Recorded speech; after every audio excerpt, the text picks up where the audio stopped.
Hello दोस्तों, आप सभी कैसे हो। उम्मीद है कि अच्छे होंगे। आज हम बात करने वाले हैं गंगा दशहरा की।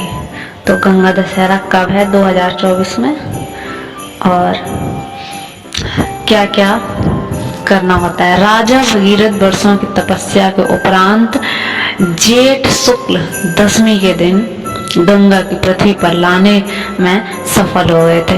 भारतीय शास्त्र, पुराण और उपनिषद इत्यादि सभी ग्रंथों में गंगा की महत्ता और महिमा का बखान किया गया है। तो अब हम बात कर लेते हैं इसके शुभ मुहूर्त की। तो हिंदू धर्म में तो गंगा की देवी माँ का दर्जा दिया गया है। यह माना जाता है कि जब माँ गंगा स्वर्ग से पृथ्वी पर अवतरित हुई तो वह जेठ मास के शुक्ल पक्ष की दसवीं तिथि थी। तभी से इस तिथि को गंगा दशहरा के रूप में मनाया जाता है। इस वर्ष 16 जून रविवार गंगा दशहरा का पर्व मनाया जाएगा। वैदिक पंचांग के अनुसार जेठ मास के शुक्ल पक्ष की दसवीं तिथि 16 जून को रात्रि 2:32 पर शुरू हो जाएगी और इस तिथि का समापन है 17 जून को सुबह 4:45 पर। तो उदय तिथि के अनुसार गंगा दशहरा इस वर्ष 16 जून को रविवार के दिन मनाया जाएगा। तो गंगा दशहरा का शुभ मुहूर्त पंचांग ने बताया है कि गंगा दशहरा के दिन हस्त नक्षत्र का निर्माण हो रहा है, जो सुबह 11:13 तक रहेगा। इसके साथ पवित्र स्नान के लिए ब्रह्म मुहूर्त को सबसे उत्तम माना जाता है। इस दिन ब्रह्म मुहूर्त 4:03 से सुबह 4:45 के बीच रहेगा। वहीं इस दिन रवि योग, सर्वार्थ सिद्धि योग और अमृत सिद्धि योग का भी निर्माण हो रहा है, जिन्हें पूजा पाठ, स्नान दान के लिए सबसे उत्तम समय माना जाता है।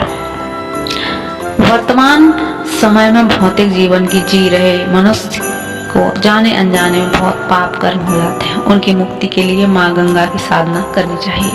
कहने का तात्पर्य है, जिस किसी ने भी पाप कर्म किए हैं और जिसे अपने किए का पश्चाताप करना है और मुक्ति पाना चाहता है, तो उसे सच्चे मन से माँ गंगा की पूजा अवश्य करनी चाहिए। गंगा दशहरा का महत्व क्या है। गंगा दशहरा को लेकर यह धार्मिक मानता है कि इस दिन की माँ गंगा स्वर्ग से धरती पर अवतरित हुई थी। गंगा दशहरा पर पवित्र गंगा नदी में स्नान जरूर करना चाहिए। अगर आपके लिए ऐसा कर पाना संभव नहीं है तो आप घर में ही स्नान करते हुए गंगा जल मिलाकर स्नान कर लेना चाहिए। इस दिन माँ गंगा की पूजा अर्चना की जाती है। गंगा दशहरा पे आप दान करना चाहते हैं तो कौन कौन सी वस्तुएं आप दे सकते हैं। तो ऐसा कहा जाता है कि गंगा दशहरा पर दान की जाने वाली वस्तुओं की संख्या 10 होनी चाहिए। मतलब 10 चीजें आपको दान चाहिए। जैसे कि इस दिन आप 10 फल दान कर सकते हैं, 10 पंखे दान कर सकते हैं, 10 सुराही दे सकते हैं, 10 छाता दे सकते हैं और 10 हिस्से में अन्न आप बांटकर दे सकते हैं। तो आप ऐसे दशहरा मना सकते हैं।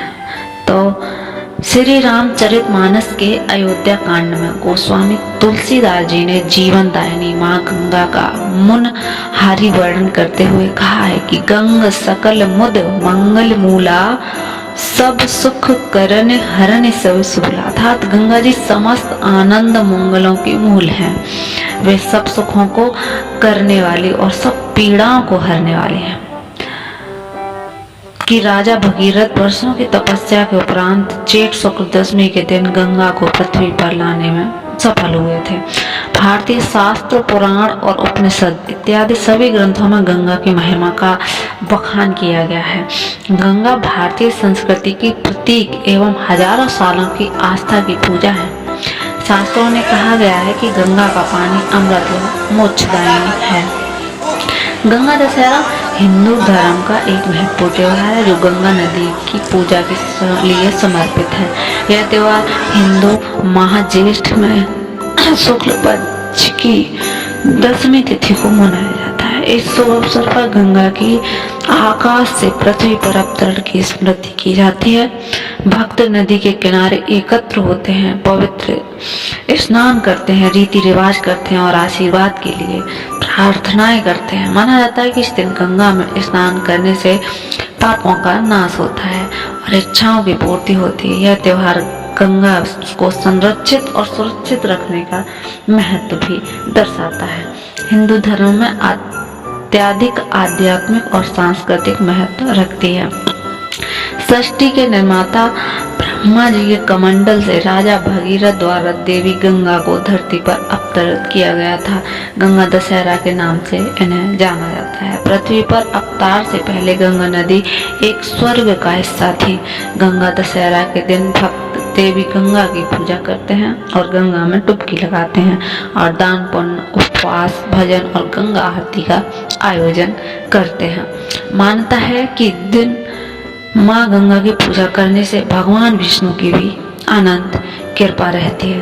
तो कैसी लगी आज आप हमारी वीडियो, प्लीज चैनल सब्सक्राइब में